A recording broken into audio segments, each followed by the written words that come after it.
And so then, Wow. and it's so messy of Bravo, so messy. And so it made it look like she got rejected and then she kept coming back. And that's not what happened at all. She got rejected and she stopped. And then he eventually like stopped dating this woman and then dated her, apparently. In the title cards, they tell us that, but not on the show. So that's wild. And there's also part of me that's like, they would know she would come out and say that. So then it feels purposeful. Then it feels like they did it so that it would create drama so that people would talk about it. And it did. And it's fucked up because then it becomes sex shaming again. Let's reality test. Welcome, friends, to Reality Test. What is reality testing, you may ask? Well, it's something we all do every day, maybe with our loved ones over dinner, with coworkers at the water cooler, etc., when we check our subjective or personal emotions, thoughts, and so forth against objective or sort of more agreed upon fact-based reality. So here in Reality Test, we're going to be testing the castmate realities and the producer antics of our favorite reality TV shows against what we know as licensed psychologists about the reality out here, off of our TVs. We hope you'll join us as we attempt to reality test.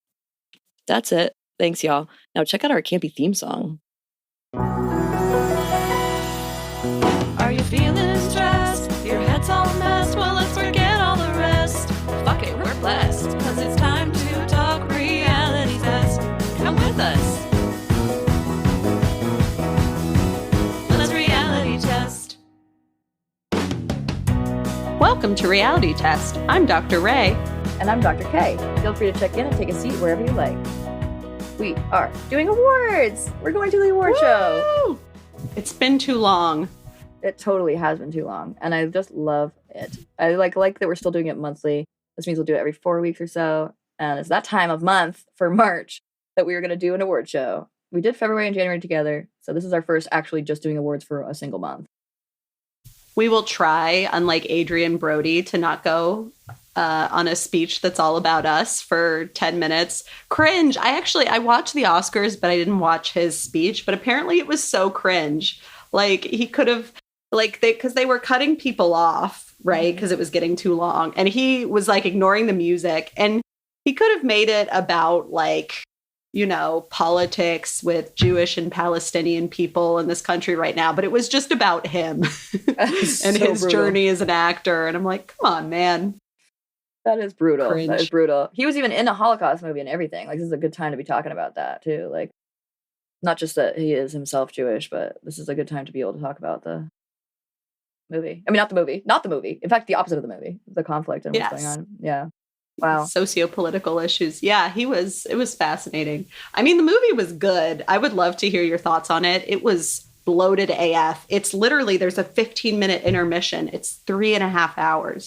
Not the movie I meant. I meant The Pianist. What are you talking about? There's a new movie that he's in? The Brutalist. Oh, I have not even heard about it. How wild is that? Not even the first. Okay, so it's I would love bloated.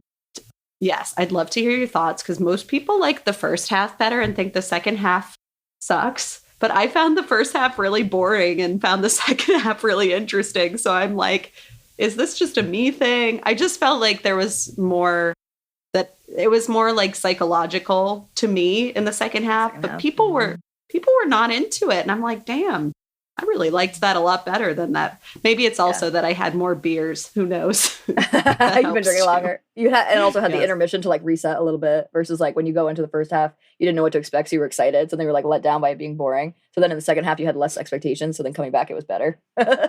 This is true. I did that with Jurassic Park 4. I went with a friend who really likes Jurassic Park. And I saw that it got like 30% Rotten Tomatoes. So I was like, this is going to be an interesting movie. And I went in with really low expectations and I kind of liked it. I like that. Kind of, yeah. Do you mean Jurassic World? Like the ones with Andy from Parks and Rec? Yes. Chris Pratt. Thank you. Song. That is his name. Yeah. I loved those. They were great. They were a hoot. Yeah. I thought so too. I was like, damn, people are harsh. Yeah, it depends on like what you're going to that movie for. Like Jurassic Park is meant to be like kind of fun, thinking about like if there was a park with dinosaurs in it. Like that's really the point. It's not meant to be like a whole thing, So I think if you go in with that attitude about it, then it's a lot easier to like it. I like the idea of like how they took it to the next level, and brought it up to date in terms of modernism and so forth. So I loved it. Yeah, I agree. Like the same thing with psychological thing. I get why you're like, I wonder if another psychologist might be enjoying the second half more, or if it's a you thing. Because there are plenty of times where I'm like, I love this part. And people are like, whatever. I'm like, fine, it's just me.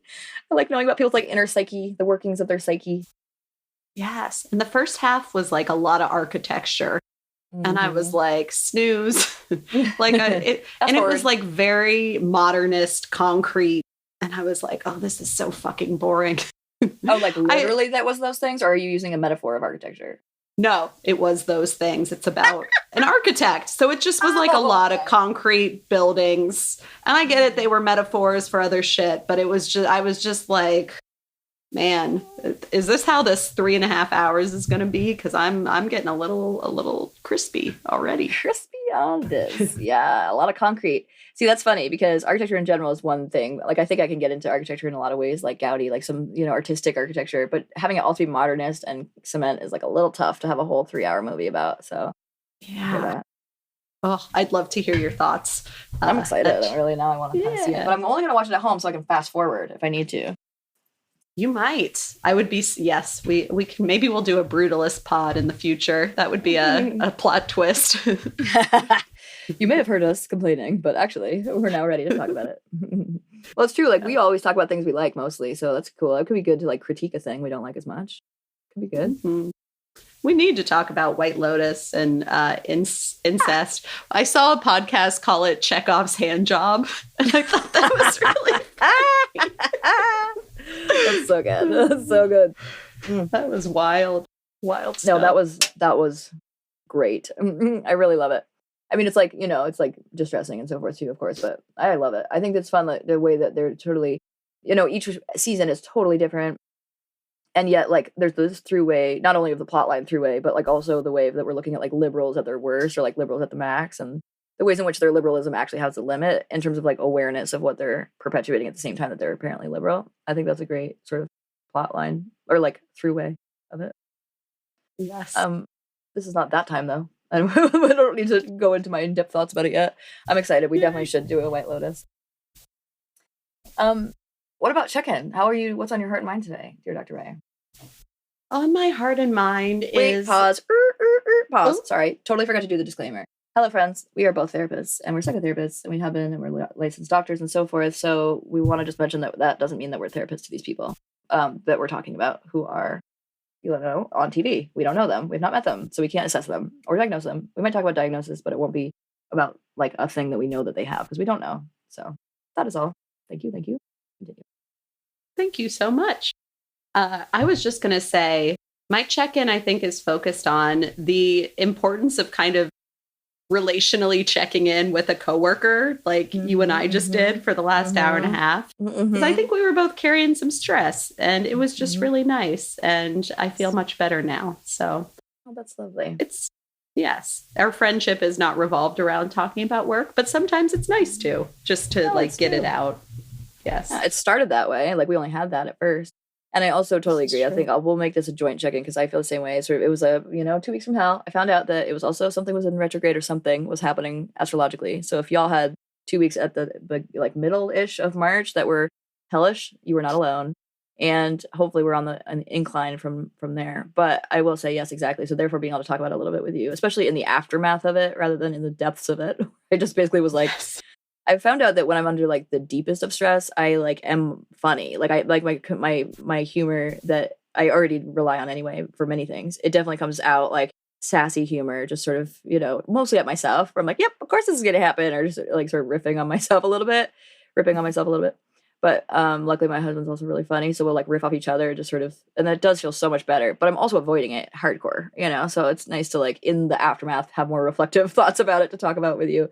And be able to unpack it a little bit and take that stress level down. It is tough time of year in general. Also, tough time in our sociocultural history. Tough time in our personal lives. So not really. Our personal lives are great. We went to your bridal shower as well. We did. Y'all, Dr. Kay came in so clutch. I won't go into the details of why, but thank you so much. Just in case. But in multiple ways, you came in so clutch. Like the energy was down a little bit and she just brought it right back up. And it was very helpful for your girl who was opening gifts pretty much on stage. Y'all, it's tough up there because people expect a lot of you. They expect reactions. They expect funny quips. They're like, it's a high stakes role. They want you to like react best to their gift too. Like they want to be able to like turn to their friends at the table and be like, she liked mine, or whatever, which of course that makes sense. That's like our reaction naturally. But I definitely kept my gift in the car for that purpose because I had already talked to Dr. Ray on the phone prior to it and was like, that was my least favorite part. So I will not put you through that with my gift. We'll do it separately. And we did. And that was better. It's just not even like about the competition part of it. I don't care about that. I get that that's like a natural part of it, but it puts you in a position because of that. Like, it's like, okay, so I have to like keep this energy in response to every single gift. Get the names right, react to the cards, which are supposed to be more emotional, and then react to the gift, which is supposed to be like helpful, and be like, oh. So I remember one time you made, because you use humor too under stress, which is also one of the things that we connect on. But I remember you making a joke where you were like, that'll be coming very handy all the time. And then you're like, I got to switch it up somehow because you notice you were saying the same thing every time. It's so funny. Time to like, what do you say? Yeah, because what else do you say? Then this is helpful. Like, great. This will help.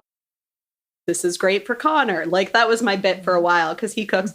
Also, Connor, fucking one time I forgot to read a card and he was like, you forgot to read that card. And I'm like, bro. This is not helping.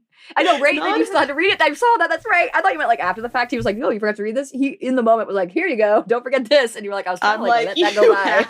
Yeah. I'm sure he was trying to help spare people's feelings, but I wanted to be like, you read it. You read this card. Yes. Because I am singing for our supper right now. By the way, it's a good problem to have. I got a lot of great gifts. I'm not going to complain too much. But sexism comes out in these things when you're in a hetero-presenting relationship because people make the women do all this performance. He didn't have to do shit. I was surprised he was even there, to be honest. Like, I was told, like, that's a no-go. But they do, I guess it's called, like, Jack and Jill when they're, talk about hetero, like, normative. But when there's both presenting, if we're in a hetero-presenting relationship, when you're both there, there's, I was glad to see him there. But then he should also, like, be as interacting. I totally agree. He should be under the same amount of pressure as you. He had, like, for sure an assistant role, which it would have been great to be co-leads, Yep. You even could have been opening at the same time and gone through it faster. Oh my God, that would have been incredible. That's amazing. Yeah, that would have been nice. Although I guess like people would be like, I didn't see you do this when you were doing that. But then it's like you could both do like specific people so that they know who to look at when they don't know who's the gift opening. I'm over planning. My Virgo sensibilities are at play. I love it. But y'all, Dr. Kay, great to have at a bridal shower. Oh my gosh. Happy to have. Best energy. Not bad. Everyone had, it was lovely. Lots of people with great energy were there, but your energy came in at just the right time where I was like, whew, this is nice. No, I was happy to come and help. I think one of those things where it's like when you've been to your own bridal shower, you remember what the vibe is like and like what would help you in that kind of situation. So I was happy to rock with you at that point. And also it was really fun to meet people in your family and Connor's family and see some friends as well. So it was great. What a great event. It was so much fun. So great to celebrate you. I said that to your mom-in-law and by text, I was like, I don't know if she told that to you, but I was like, I'm just yet another person who thinks that Rachel deserves the most, who's just the most happy to be able to celebrate Rachel when she like so rarely gets to be the one who celebrated. And like, so, yeah, I said this really cute thing. Oh, friend. That's really sweet. Yes. No, it's true too. I was having like a heart moment thinking about it. I was like, I just like feel so close to Rachel. I love Rachel. No, it's just like we're just at this point had so much. Sorry, no, I would love to not cut you off saying I love you back. Why don't I take that back? No, not at all. I love you too, friend. And it's so funny how we've become so close in these last 3 years. And yeah, it's just beautiful. It's a beautiful thing. No, truly, we really have. And I think obviously the podcast helps with that because we have this space that is so centered on connecting, which is just delightful. Because I haven't had that with any coworker probably ever, just like having another space like that. So I love that. It's such a delight. So why don't we do our little award show here? I'll go and hand out our 8 awards, I believe. And you'll notice, friends, that in each of our award titles, there is an emphasis on test because this is Reality Test podcast after all. And so you're going to hear funny emphases on the words, but that's why. I also want to mention the shows I'm including, and then I want to hear what you're including as well. I have Southern Charm, Real Housewives of Beverly Hills, season 14, I believe. Love is Blind, season 8, The Bachelor, and Summer House. I am doing Summer House and Southern Charm are my main jams today. I love that. I love it. That's great. We didn't do Traitors because I almost thought about doing something from that, but we don't really need to because we just covered Traitors in depth. So we gave them a pass for today. Yes, they would make the cut, of course. They would totally. Yeah, they deserve lots of awards. And I also think that Alan Cumming deserves an award for also like coming out publicly and apologizing for taking RuPaul's Emmy, because I think that was awesome, because that was like a whole thing, and he really didn't need to do that because he deserves it too. He's acting throughout his role. He's acting as the host, you know, so he's working hard. Definitely the hardest working host.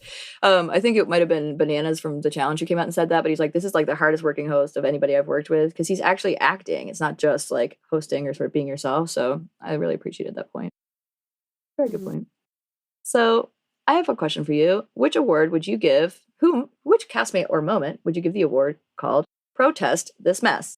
So this is the meanest, saddest, drunkest, most obnoxious, etc. moment or castmate that you would protest. So West is coming back to the fore. His drunken meltdown about Sierra in the most recent episode, where he was like, she says that I don't appreciate her, or what did he? Let me remember the line. Essentially, it was pretty much I'm sorry, it didn't work out and I didn't like you, but you're being petty. Felt like the subtext of what was being said. And Amanda was kind of comforting him, not really agreeing with him, but I think he took it that way. But again, and Sierra said this, and this is so true. It's that he wants to move, kind of like Tom Sandoval, too quickly to the, why can't you all just leave me alone? Without, at least publicly on the show, which I think is important because that's what people are reacting to, truly apologizing for the harm caused. Right. And the additional harm that Sierra was naming of doing that interview where you downplayed their relationship. It deeply hurt her feelings, clearly. Yep. And it's like he's too busy doubling down. It's kind of like white fragility. He's too focused on the own interpretation that he's not a good guy to even like focus on the harm he's caused, which if he actually genuinely did that, I think this would go away. It's his doubling down that keeps it perpetuating, in my opinion. Totally agree. I totally agree. I have to admit, I haven't seen this week's Summer House yet. I know what the vibe is, because he's been so like downplaying, like, oh, I'm such a good guy, like I'm not gonna make her feel uncomfortable here, like I just don't want anything to feel uncomfortable, which is totally selfish still. But still, that you don't want to be shamed in front of everyone. That's what you're trying to prevent, because she will take you to task and you won't know how to deal with it because you can't deal under pressure. We've seen that repeatedly. So he's like fearful of that happening and not being able to respond well in the moment, which he probably wouldn't. So I get that. And also he's making it seem like he's like helping her out in some way, like he's the good guy. It's like, that drives me nuts. Or that's like, just, better than using sort of ableist language, I will say. That is really frustrating for me. And then also he does this thing with like Jesse where he's like, well, it's okay, like it's fine, like she's entitled to it. He's not fine with it. He's gonna go. It doesn't surprise me at all that when drunk he like had a whole thing about it.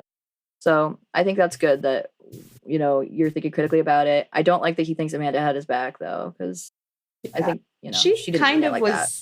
I think she was de-escalating him, honestly. Yeah. Okay, there's some things from Summer House. I'm just going to ask you, are you okay with me spoiling a little bit of it?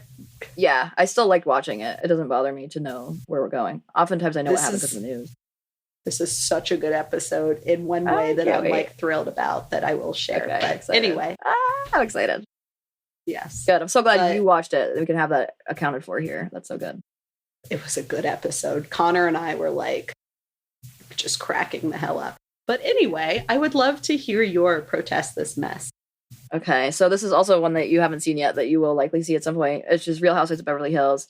The latest episode. Yes. Well, they went to St. Lucia for their trip, their all-cast trip. And also, St. Lucia is the only country named after a woman. Didn't know that. Love it. Wow. That's wild. It's really wild. Like, I would at least think this is like about to get still like ridiculously like deep on the sexism thing, because like I would think that like at least a couple of the countries would be named after a woman because the man who founded it, quote unquote, like wanted to name it after his wife or his child. Like I would at least think that would happen more often. If we're really assuming it's, I would assume it's sexist for sure. I get that. But I would at least think like there could be a couple sexist naming it after a woman instances. So I definitely was like, wow, that's appalling. So that sucks, but the good news is they went there and they're the first ever cast to go. So like, that's fun. That means it's the first time Housewives have been in a place with named after a woman. However, they, at the end of their last episode before the reunion, they dress up in the festival, like feathers and like really like little bikini type clothing, and they're all decked out. They look gorgeous. They all look like similarly decked out, and they have their own colors and stuff. I think that's lovely. There is a moment where I'm sort of thinking like appropriative, and I sort of think like I would protest that piece of it a little bit, because I also think there's a way to counteract that, which is if we're seeing this not as appropriation, but as like raising awareness about the festival and St. Lucia Festival, then that's great. But like when you're not telling us anything about festival, I don't know if they say it festival, but if we're not telling us anything about what that's like, then we're not learning anything about it. We're just learning that like those feathers and like very sexual outfits are like normed. So to contribute to the counteractive learning opportunity so that it's not like that, I'm going to share a couple things about it so that it is going against the appropriation and bastardization of a tradition by non-citizens. I also looked up and made sure, because I wasn't 100% sure, but Bose, whose trip it is, by the way, she had the best trip. It was phenomenal. She did a great job hosting. I did look it up, and indeed she is from Ghana, so she's Ghanaian. And so that's from it's an African country. So therefore she's not necessarily from an island per se. And I do think therefore it is a little bit appropriationist, I have to say. So therefore in this counteractivity, I'm going to I'm going to go on to, is what I meant to say, tell you about these things. So the carnival typically peaks in the second week of July. The official parade of the bands is held on a Monday and Tuesday. They are public holidays. Love that. Wow. That's how big of a deal it is. In 2025, the dates are July 21st and 22nd to anybody who's considering going and taking view and understanding and learning about the festival this year. The first recorded celebration was in 1947 when a small group of people paraded through Castries, dressed, which I think is an area of it, dressed in ragged clothes and beating out rhythms on bottles and pieces of steel. Cool. Love that.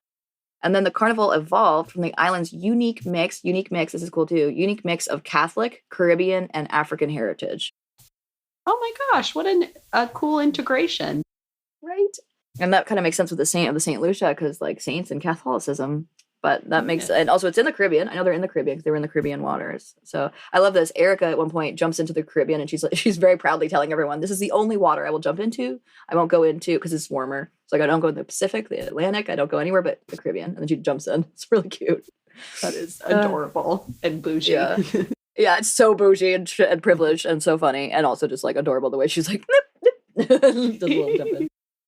It was a great trip. I love Bose. Anyway, as we all know. This is a Bose positive podcast. So I was happy to see her trip was also treated as like that great, because it was great, but everyone admitted it was a really good one. So happy for her. That is wonderful. Thank you for sharing those facts. I learned some things. I need to catch up on Real Housewives of Beverly Hills because we are planning to cover it soon. So that is my homework. And I took notes on that episode because I haven't been taking notes on the episodes, but that one I did just in case we want to do it to that level of recap. I will delete some of them because there's too many, frankly, but I agree. Like we should do some Real Housewives of Beverly Hills. I think it'd be fun to incorporate like the reunion again. Do like sort of like a quick overview of the episodes to then get to be able to talk about the reunion because it looks juicy. I love it. We are in a reality TV rich time right now, y'all. So we're trying to keep up as best as we can. Facts. But who is your doing the mostest? Who is the most cringe or embarrassing for you in this last month? I'm going to give it to Dave and Lauren in Love is Blind 8 for his sex shaming of Lauren. That was like the most cringe, embarrassing for sure, very childing of him. It made him very childlike to me. And then also just extremely offensive, like extremely offensive. There should have been none of that sex shaming at all. And on top of that, she was really taking it on deck, which I hated watching. And it makes sense because she loved Dave. And she eventually stopped taking it on deck, which I really appreciate as well. But I just, the way that also that wasn't getting pointed out enough, like it really wasn't pointed out as sex shaming by at all. Do you remember that coming up on the reunion? Right? I think Nick Lachey did something like, can we all agree that, people sleeping with someone? I think that was his best attempt at doing that. Or maybe the producers, but it still wasn't as direct as it could have been. Yeah, exactly. I think what he said was great and very restorative and reparative, but I definitely think that nobody had the like specific language of like, you were sex shaming Lauren. And I think Molly may have come close to it too, frankly, like in the way that she talked to him that day at the tubing. But really, sex shaming, not okay. Not okay.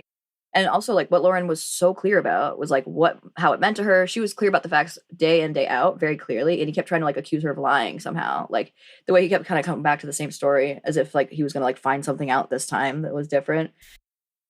So I'm not into it. To anyone who didn't see Love is Blind, it was just, like, one of the people who had a sexual relationship with someone that, like, the week or two before she had sex with him one last time. She also was very clear with him that it was just a sex thing, and then was clear with us that that's all it ever was to her. And, you know, that should be fine. That should be effing fine. And would have been fine if it was the dude. So definitely sex shaming and sexist that it became such a thing. And we later find out that the guy who she had sex with also, like, DM'd a bunch of people being like, do you want to blow up this relationship? Like, you want to blow up a wedding with me? Which he succeeded at. So fuck you, I would say, if I were her. And number two, he also was, like, very desperate and thirsty to be on podcasts. He was like, I heard from several different podcasts I listened to that they got DMs from him saying, I hear you're looking for me. He said, I hear you looking for me. That's what he said in his DM. No, they're not. None of them interviewed him. They were like, no. So that's good. But he also put something on his Instagram where he had a fake background to make it look like he was on Love is Blind. Like, he purposely made it look on his Instagram like he was one of the castmates. So wow. False advertising, also, like, clearly very, like, needing to be important. So tough hang. But still, that led to then Dave misunderstanding and sort of, like, broing out about it and trusting his friends who are male, who are friends with this guy, over his girlfriend who he had said I love you to. So tough. It's very tough. Embarrassing. And a huge problem. Embarrassing for him. He missed out. Yeah. Very upsetting. Good. I hope he does. And he did seem like he did better at the reunion at just, like, taking his licks, if you will, like, taking it on deck, because he really did mess up. So that's good. Yes. So, yeah. He How about probably you? got coached. So mine is Shep with Sienna. Tough hang. And also kind of good for him, like, to happen. Like, I think it was a humbling experience. The way he acted, I mean, Craig and Austen, I kind of loved Austen over that whole trip. Like, he was very emotionally intelligent and supportive in a way that was not gotcha-y.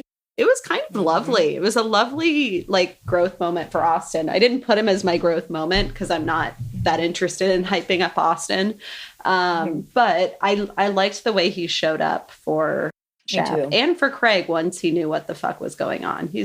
I've enjoyed him this season, to be honest. Yeah. But totally. yeah.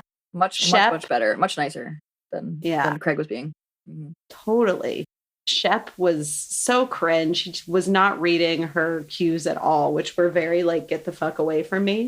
And she's right. They never defined the relationship. I mean, it sounds like I love yous were exchanged, but I'm sure he's done that to women and then backed off. I have no doubt in my mind that he has done that. But he just 100%. couldn't. He could not tolerate that this would happen to him. And I'm kind of glad it did. Oh my God, amazing. Everyone needs to get their heart broken at one point. Like, I think it was maybe Madison who said that way, and it's so true. But I have to say, by the way, I think the fact she said I love you is totally irrelevant because it reminds me of, like, different cultural views towards platonic love. Like, I think I would say to plenty of people that I love them and not mean it like that, you know? And I think that whole point that she said it that quick says it probably wasn't like that for her. And then it was just like, oh, I love you too. Or like, oh, I love you. You're so funny. Or, you know, it's like, he didn't even say she said, I love you. You know what I mean? It was sort of like, she could have easily said, like, love you, you're so funny, or whatever. And I really don't think the way he used that as, like, a data point was fair. And I think it's also shows his, like, lack of awareness about the idea of, like, platonic love and friendship love. And I think our culture in general does a good job of hiding that, like, tamping that down, like, suggesting that friendship love is not appropriate or, like, that we should feel bad about it. Whereas I'm just, like, very open about love. Like, I think there's a book, All About Love by Bell Hooks, that talked a lot about this and how, like, it becomes a sexist issue also, and, like, confusion within gender, related to gender. So I think there's a piece of that happening here as well. And I think it's being used to shame her, which is fucked up because we don't want to, like, shame her out of being loving towards her friends. So I have a real issue with that part of it. Yeah. I mean, do I think there were mixed messages? I'm not really sure because it sounds like I actually have started watching after shows. Yes, are they fun? Yes, they give you a lot of good info. And Shep said on the after show that she called him ahead of time and was like, we need to talk. And he said, no, we're going to do this on camera. So to me, that's he knew what he was getting into and then tried to look like a wounded puppy. And she was like a fish out of water, not used to being on TV. Who, by the way, if she was liked Southern Charm and was excited to message people, that's not a crime. No, sorry. No. And she even said like her grandma is like the fan club president of it for. It doesn't mean she likes it all that much. Like I got the vibe she more like learned from her grandma about like who these players were and was like, I could probably reach out, like see what's up, like see how it goes. She wasn't like that thirsty in my mind. Like I saw the moments that were sort of cueing us into that, but I didn't take it as like she didn't. If she was that dying to get on TV, she would have gone on the boat. She would have gone to she would have treated Shep differently on camera and then broken up with him after. I mean, there's so many things that would have gone differently. I just don't believe she's dying that hard to get on Southern Charm anymore. I don't think that at all. I also think, by the way, like, I agree that's important. And the other data point is, like, they had sex. They had amazing sex. They had a couple weekends here, a couple weekends there. You can have amazing sex and seem really good together and have a really great time. I'm sure he still wasn't like, I'm seeing you as my long-term wife. You can still talk about how your babies would be cute and have her freckled lips. I would talk about that with somebody I was just having sex with. It doesn't mean that you're going to get married, you know? So I think for him, it was sort of like that kind of... I bet lots of women have reacted to him like that, by the way, but because he liked her, he read it differently. So I think he just like saw that as like she wants to get married, where she's just sort of like being flirty fun. Yeah. And And you know what? He is a man in his 40s. And he is now getting to the point where maybe he has to reflect on it. Like it's just interesting how sometimes people who are aging, men in particular, think that they're entitled to be with 23-year-olds. Maybe a 23-year-old's into you. And that's great. Maybe she's not. And that is her prerogative. And his inability to see that is interesting to me. Yeah. You know who he reminded me of the other day is Carl. Like, I felt like he used to be like this studly dude, and now he's getting awkward and lanky and uncomfortable. Yes, Carl it's so fascinating. Carl's quite awkward now. Like, I kind of cringe watching him, to be honest with you. And he used to be like a sex symbol.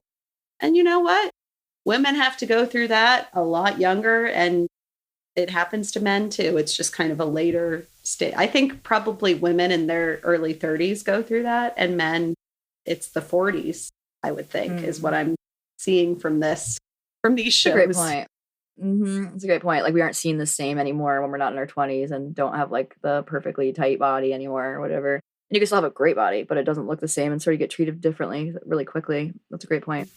And I would even say, like, men still have a leg up, though, because I do think they still can have women who are much younger at any stage of life, really, in a way that women are less likely to succeed at. Doesn't mean it doesn't happen, but yeah, it's like, whatever. They're going to still do great because they're famous and rich, you know?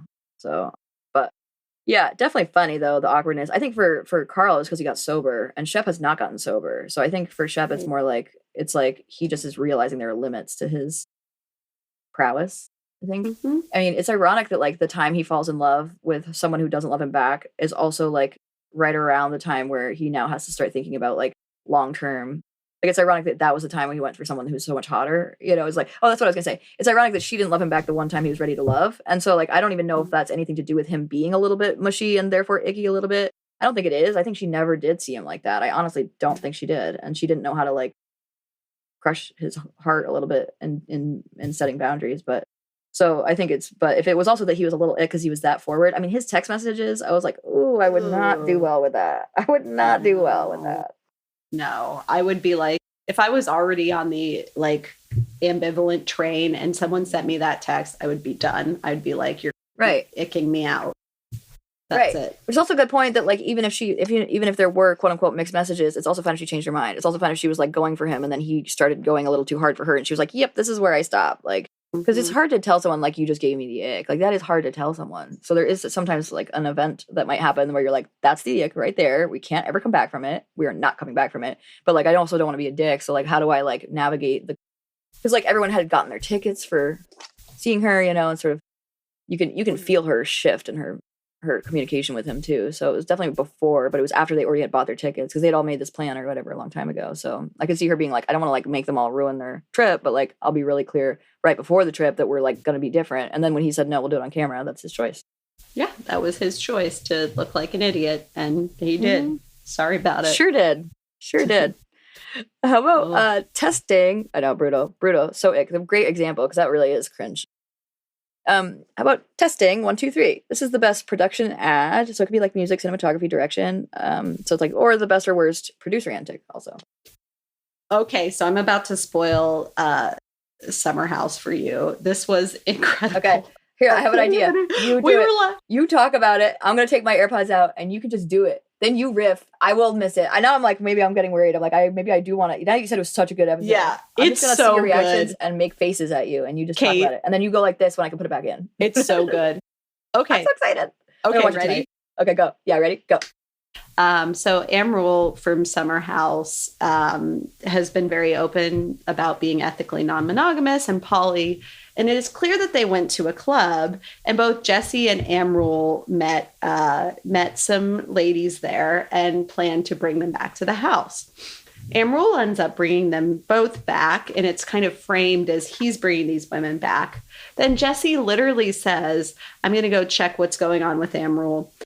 And they all hook up, clearly. He frames it as something where someone sucked on his toe and then he left. But the producer, this is where it gets my producer antic, very clearly pointed out, you took your shoes off and your socks. What's that about? You had your shoes and socks on when you went into the room. What's going on here? And he was like, oh, did I?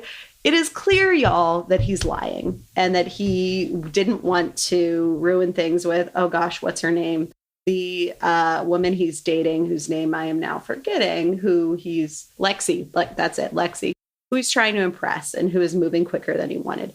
But they clearly had a foursome. And oh my God, it was when the producers called his shit out. That was just the best moment ever. And my partner and I were dying because it was so fucking funny. And it was just an amazing producer antic. And I'm so grateful for it, because if not, I might have believed that it was just this toe sucking incident. So that is my producer antic. And I'm going to give Kate the thumbs up so she can rejoin. Okay. So anyway, that is my producer antic. What is yours? I can't wait for you to watch it. Please so live text. It was everything. I have never loved a TV show that much in my life, honestly. I'm so glad I let you not tell me. I'm so glad I followed your lead on you not spoiling it for me. I love the way we did that, because then you get to talk about it on the show, and I can go back and listen to it, which I also was just thinking about. I was like, I can't wait to watch it and then go back and listen to her fast. You get my live take. Exactly. And I'll still live text you too, for sure, because I'm excited. I do love that show. We talk about it relatively often. I think normally, like, you know how it's like you have like 3 or 4 shows you have to catch up on for the week, like which one do you start with kind of question, and we always start with Summer House when that one's one of the ones we have missed for the week. So we'll just have to do that soon, tonight, in fact.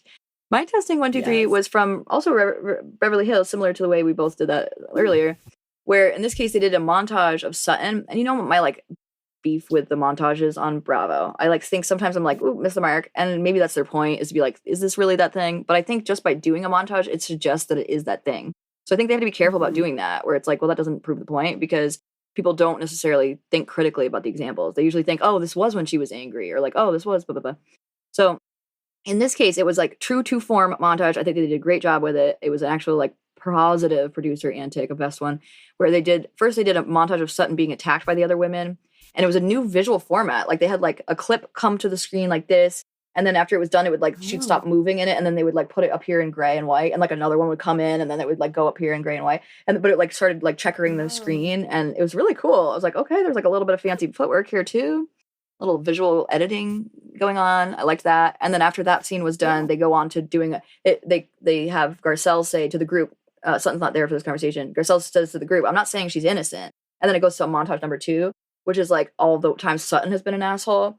And I thought that was great that they did that. They like didn't make it unilateral, because we can hold both here. That's a whole object thinking.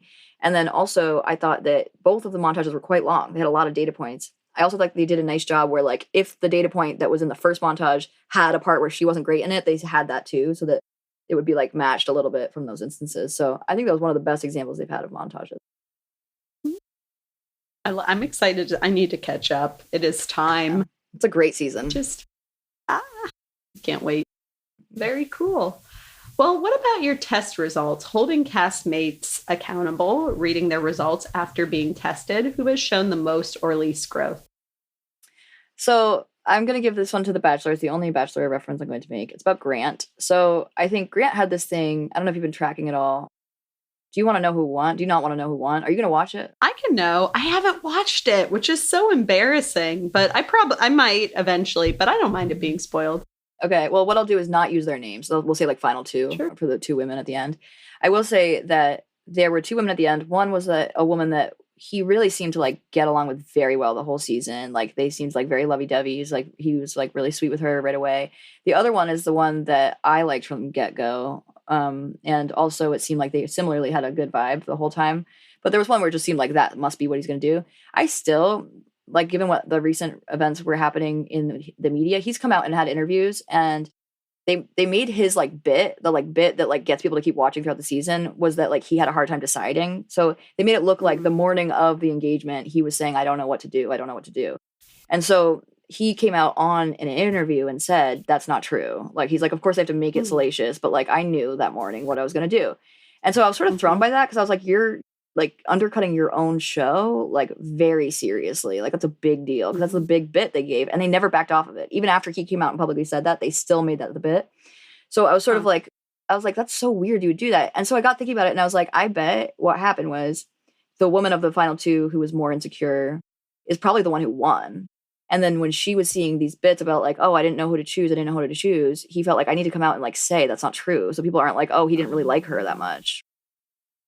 And so I was like, I bet it means it's her, because the other thing is everyone thinks it's going to be this other person. So if everyone thinks it's going to be this other person, it really doesn't matter, because then he can say like, obviously it was you, because you can tell it's you all season.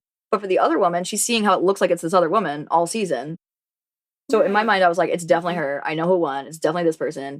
And every single one of my podcasts was saying, it's definitely this other person. It's got to be. There's no other world in which it can't be this other person. So I was like, I'm going to stick to it, though. I think it's this. I like told my husband, I was like, I'm going to still stick it. I'm not going anywhere. I'm still sticking with this. And she did win. I was right. I psychologically figured it out. I was like, I'm proud of that. I definitely didn't back down, even though, whatever. I did sort of like psych it out from what he said in the media, which is probably not a whole great thing. Like, I mean, it's sort of like cheating a little bit, but it wasn't really. At the same time, I was sort of like glad for her, too, because she was my favorite from the start. There are things that obviously everyone has room for growth, but she's great. So I think they were both great. They're both great. Everyone was great. I liked this season of women. The thing is, like, there wasn't that much drama, because like really they're all great. Like their villain isn't that bad. She's like just a human. Like I really don't find her problematic as people are making her out to be. So I think they had a hard time making it like salacious, but I loved it. I thought these women were great. I liked Grant most of the time. I am going to say the test results that gave me the excuse to say that I was right about this thing was about Grant, because so here's the whole like backstory about it. So then after the final rose, the one whom he didn't choose, by the way, when he doesn't choose her, let's start back there. When he doesn't choose her, she's like, what the fuck? She literally was like, I'm sorry, what? Like, stop right here. Wow. Like, what is happening? She's like, you have been telling me from the beginning that you love me. Like, you told me you loved me early days. You told me that it was going to be me. And I told you, don't make any false promises. You might change your mind. And you said no. And you kept telling me. So she tells him that on like some of it, she says right away to him, like, sort of like, what are you talking about? You've been like really clear with me that it was me. Like, what do you mean? And so she kind of looked maybe she seems like she was like out of line a little bit. I thought it was great because they never stand up for themselves, and they want to. And I'm sure when they think back, they wish they had. She definitely stood up for herself. It was amazing. I loved that. She gets definite props. But then when we go to the after final rose, that's when she says more clearly, like, not only did he tell me repeatedly it was me, he would up the stakes. Like, he would, every time we were talking off camera, he would say another thing that would be like, I can't wait for this. Blah, blah, blah, blah. That's awful. Like, the fact he did that is awful. So that is sad, and I get her upsetment. The thing that's wild is, like, he knew she was going to come and say that thing to him on After the Final Rose. He knew that. So when his response was still the same as it was at the engagement, I was like, ugh, like, it felt, and he's like come out and said he's an empath, which I have a problem with that view of like that such a thing exists. I think you can feel deeply for people and not be an empath necessarily, but his point is like, he's very empathetic. I think he can be very empathetic. In those moments, I think, sure, it was like a little bit of like feigned empathy. I could see that. I also feel like it was much more self-protective and defensive, and also like not, even though it was kind, he was kind about it, very kind. And he's like, I'm not perfect, but he said that their whole scene, I'm not perfect. Yeah. It starts to sound like a line. And I think he should have tried to think about other things he could say that would show he's taking more accountability, because that's what he's trying to do. Right. He's saying he's doing that, but he's not doing that, Right. So I just felt like that was a lack of growth that could have been very easy to know he should do, and he didn't do it. That's a bummer. It is. I think I have to watch. I have to watch a lot of things. There's too much reality TV right now. It's just it'll wild. be for the next dry spell. You can go back and watch Grants. I think it is worth seeing. He definitely set like a new sort of tone to it, which I think was great. Oh, cool. Overall. Did you already do test results, or was I the first to do that? So what's your test No, result? yeah, I think it's my. Okay, so this is not a full spoiler. It's like a half spoiler. I don't think it'll spoil it, actually. It's totally fine. I will totally fine to hear. I will just say Jesse is not showing growth to me based on his actions, his lies, and half-truths that he is giving to the women in his life. I think he's a bit of a people pleaser, maybe a little Tom Schwartz there. Different way of doing it, but I think it's a similar outcome. And I think he has some self-growth to do and like taking a step back and recognizing, okay, what do I actually want here? And I think it gets him into trouble. And yeah, it's an area for growth. I love that. So true. So true. So what was your TESTosterboned award? Exactly. The TESTosterboned award is for most patriarchal, white supremacist, misogynist, and or heterosexist award. We used to have like those as separate awards, so we just grouped them under our patriarchal award, TESTosterboned. So tell me whom or what moment might have gotten that for you this month. So JT, I think he got a lot of bad press this season. Hear me out though. The way he was with Venita was shitty because he definitely in his testimonials downplayed his interest in her, where it is pretty clear to me that he was sending her different messages behind the scene that make her look foolish. Honestly, it makes her look like she was more into it than he was, but I don't think that's what he was communicating. And I think it's shitty. Do I think that he said the things that his barber accused him of saying? No, I don't think the barber said it. The barber even said he said it, basically. You know, the barber said it. Yeah. Yeah. Do I think he said a version of that was not racist to the same degree? Yes, I do. I think he said a version of that. And like, then I was confused when it said they were dating at the end of the season. I'm like, wait, I thought you had a girlfriend.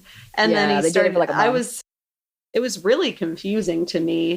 But I just think he treated her. Yeah. Yeah. And she put up with so much of his shit. And I just found it like a little white supremacist and patriarchal, the way she, I think probably because of societal norms, especially in the South, felt that she had to like help him out. And the way that he took advantage of that, in my opinion, was a huge bummer. I didn't like it. I have a question too. Did you see in social media that she came out and talked about the timeline? I didn't see that. No. It's important, really important. So this is Southern Charm we're talking about. Venita in the show, there's a scene where Venita has him over for dinner, that she made him dinner, and she says like, kind of into you. And he says, we have similar feelings, but mine aren't there as where yours are. And I'm kind of dating someone. Then like a scene later after that, they go to the Bahamas. And while there, she goes to his room late at night. And it turns out the next day they both tell us that she straddled him and he took her off his lap, and she straddled him, took her off his lap. And then, you know, so he like rejected her essentially. So after that scene came out, she came out on social media and said, whoa, hold up. That came after. So like she had what happened in the Bahamas happen, where she straddled him, he took her off her butt, and then she had him over for dinner. And the dinner is really important because that's when he tells her he has a girlfriend. So when she was hitting on him in the Bahamas, she didn't know he had a girlfriend officially. She knew he was talking to someone. It's such a big difference. Such a huge difference to put that in a different order. Like wildly inappropriate. I also feel like, how dare they? Yeah, like how dare they do that to her? Because it makes her look like a black woman who's desperate for a white man is like the trope it's pulling from, and it's terrible. It's terrible. And so it's not what she was doing. It was not what she was doing. And if you think about it backwards, if you flip those, it makes way more sense, because even when she talks about him taking her off his lap, she still says in those testimonials, like, but I think it's okay. Like, I think it's just sort of like just that I was drinking or something. Like, she sort of has another reason, because he didn't tell her that night that he had a girlfriend officially. And so then, and it's so messy of Bravo, so messy. And so it made it look like she got rejected and then she kept coming back. And that's not what happened at all. She got rejected and she stopped. And then he eventually like stopped dating this woman and dated her, apparently. In the title cards, they tell us that, but not on the show. So that's wild. And there's also part of me that's like, they would know she would come out and say that. So then it feels purposeful. Then it feels like they did it so that it would create drama, so that people would talk about it. And it did. And it's fucked up, because then it becomes sex shaming again. Because that's basically what happened, is everyone being like, whoa, how dare you, after you know he has a girlfriend. Not cool. And doesn't make her look good at all. She's gotten consistently not great edits from this show, and it's not fair. It's totally unfair. I totally agree. So that's fucked. And I agree with you about JT. It's even more so proof of the JT thing, because it's like, even without you knowing that flip, there's still the other part of it that was not getting voiced enough. Right. He was not clear. And he probably liked the attention, to be honest, and didn't want to name that he had a girlfriend. Yeah. Ugh. Yep. Don't like it. Don't Gross. like it. Gross. But what is your testosterboned?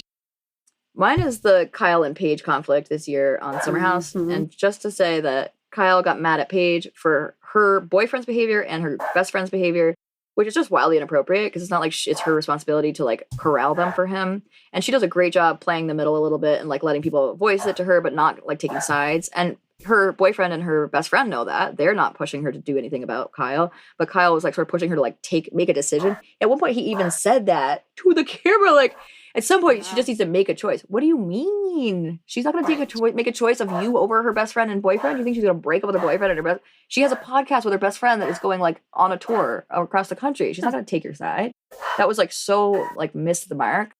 So I think, yeah, the other thing I don't like about it is just like Craig and Kyle repairing their friendship is like, I don't like them keep saying like, well, it's really for the girls so that Amanda and Paige can get along. It's like, that's not like, that's first of all infantilizing. Second of all, like, that's not actually going to work. They're going to spot it if you two are faking it, and it's not going to last very long because neither of you can fake it very well. Right. Neither of you are subtle people. Ugh. Cringe.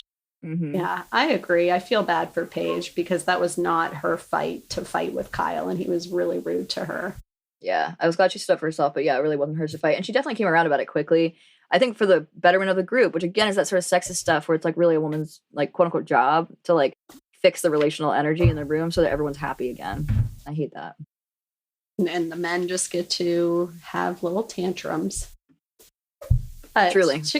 To sage that negative testosterone energy, what is your Bechdel test? So this is the most feminist, anti-racist, gay, etc. moment that you saw this week. So in the St. Lucia trip, and this is Real House of Beverly Hills, Bose, it's her trip, and she notices that Sutton's getting sort of like ganged up on. She doesn't really like Sutton all that much because she's like a Dorit empathizer because they needed someone to be in there with Dorit. So it's obviously like set up by the producers, but she is still a Dorit sympathizer. Also, Dorit's doing a lot better this season, so there's not that bad. But she, in seeing that Sutton is getting ganged up on, even though she hasn't been on Sutton's side for the conflicts that have been happening, she takes Sutton on a dyadic trip by herself to go look at making chocolate with a craft chocolatier on the St. Lucia trip as a way of getting her back into the fold. And like, I thought that was so awesome. Like, she took it on herself as the host of the party to like go talk to Sutton, get to know her better, kind of bring her into the group a little bit more again. So I also will say that the fact they went to a country named after a woman is also a Bechdel test kind of thing. The first one ever in a country named after a woman. But I did like the way Bose was hosting. I loved it a lot. Oh, I love that too. You go, Bose. It feels like she really kind of stands up for the underdog. And when things don't seem fair, she like calls it out, which I think is wonderful. And she lets like people telling her things about each other not affect her view. Like, she's very like, she's good. It's like not neutral. It's not really necessarily neutral. It's just like being a full person and not being like swayed by people's opinions of each other. Like, people are saying she's very neutral. I think she still would defend Dorit because they're closer. But like, she also isn't going to do it in a way that's like hurting another person because she's just not like that. You know, I think that's the important part. Empathetic. She's mindful that it sounds like what they say comes from their own pain at times, and that she wants to see it for herself, which is cool. Yeah. Let her decide. Yeah. How about you? What was your Bechdel test? I am giving it to Taylor from Southern Charm. Hear me out. Okay. On the trip, I was thinking about her a lot because she could have been an asshole. Yes. Right? She had full range to be an asshole and to talk shit, even to talk shit about Sienna, to see it as an opportunity to even get closer to Shep, because I think there still is a part of her that wants that closeness. She did not do that. She was very nice about Sienna. She said essentially she deserves better. She said that Molly deserves better. But I love to see her not taking the bait in shitting on women. Yes. That would be a hard trip to be on. And I think she handled it. I mean, I don't know. She would have been more annoyed. That would have been valid too. But like, and I think she just was kind of like doing her thing. And I was happy for her. She sort of moved on. She has her own boyfriend now. Her own life. And I just thought it was nice. And maybe a low bar, like not freaking out. But that would be a lot of pressure for someone who you thought you were going to marry to be on a trip where he's pining for another woman. That is a lot. Yeah. Well, and she did get after him a little bit. Like she correctly placed it in his lap because it was a him thing, not a Sienna thing. And the first time she talks about it, she kind of rips him a new one. But then later she's like, oh, it's just kind of sad, which it is. It's just kind of sad. Mm-hmm. But at first she was still pissed at him, even though she's sort of like, good, like this is what you get kind of stuff. And that is true. That is totally justified. So I think she was able to take her anger out there and then sort of like settle through to the point where she was just like, this is embarrassing. Totally. Sad. Yes. And I like to see it. So good on you, Taylor. Mm-hmm. Exactly. I agree. What about your... No, I think I go for you now. That's my bad. Okay, so they were the worst test of friends. They were the best test of friends. So like best relationship or friendship moment. Oh, shit. Did I not do this one? I accidentally didn't do this one. But you know what's funny? I didn't do testimonial. No, don't even do it. How about I'll do this one and you do testimonial? Because I didn't do testimonial. I love it. Teamwork. Perfect. Yay! It's our best test of friends. Helping moment. Each other out. Exactly. Teamwork. So I have the conversation between Austen and Craig. So I have to say, I hear you about like once Austen knew what was going on with Craig, he was like able to be a better friend. I have a little bit more of a cynical take on Craig's contribution to that conversation. I think Craig does have a thing with sobriety, like needs to be like looking at that and like working on sobriety. He had an addiction to amphetamines, to Adderall. I totally agree with that. I get that.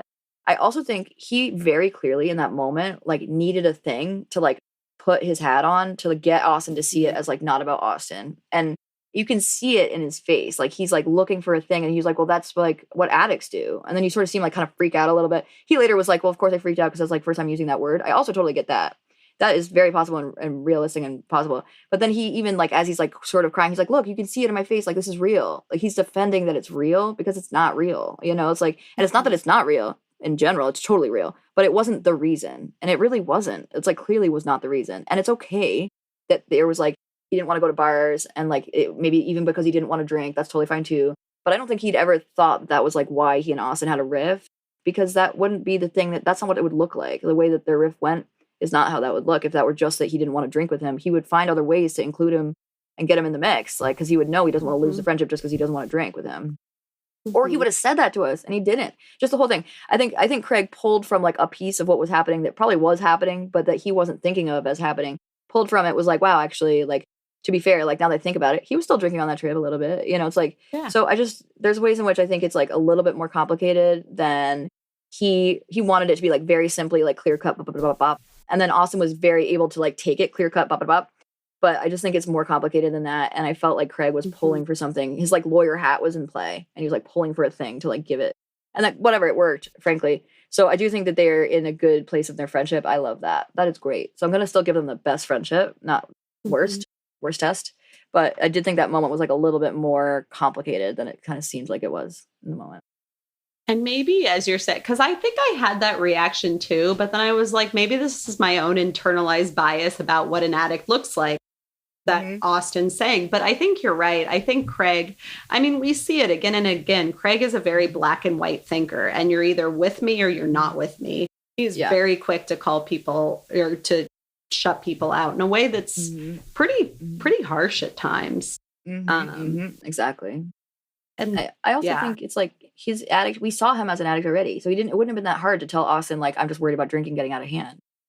Yeah, I think maybe it would be. You're right. But you're right too. It's a good factor to include. Is like, is it like about what an addict looks like? I just don't think that wasn't ever in my mind. I think he could be an addict, like an alcoholic and an addict. So like I was fine with that being true, and also fine with it being like part of what interacted their relationship. I just think in that moment that wasn't where he was going to go, and I don't think that was why he went there. I think he went there because he needed a thing to like be the thing to bring his like any feedback about him to bring it out of the picture, like because then it takes away any argument Austen has.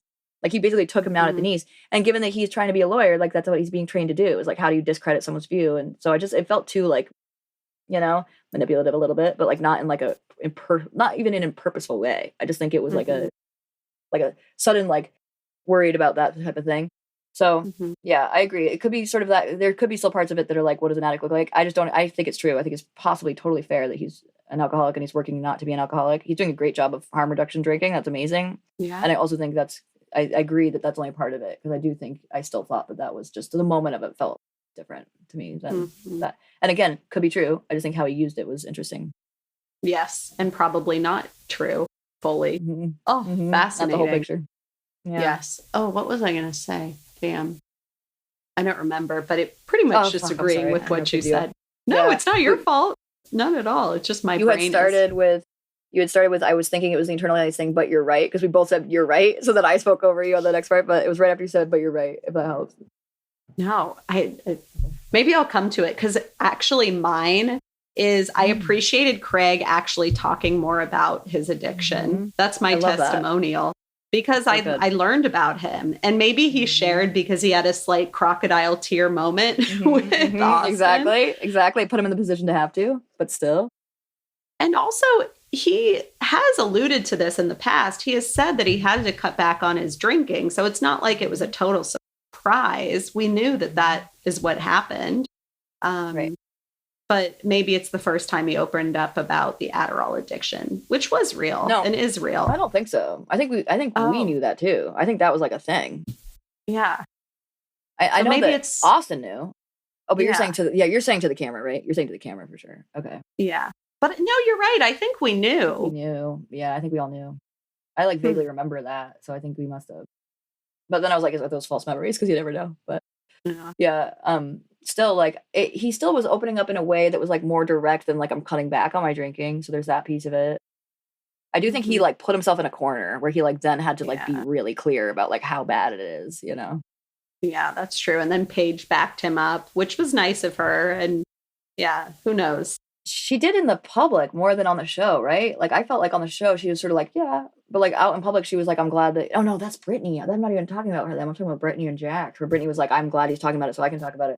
How did she back him on the show? I don't remember. I remember one scene where he brought it up and she just was sort of like nodding and like agreeing with him, but like wasn't saying anything.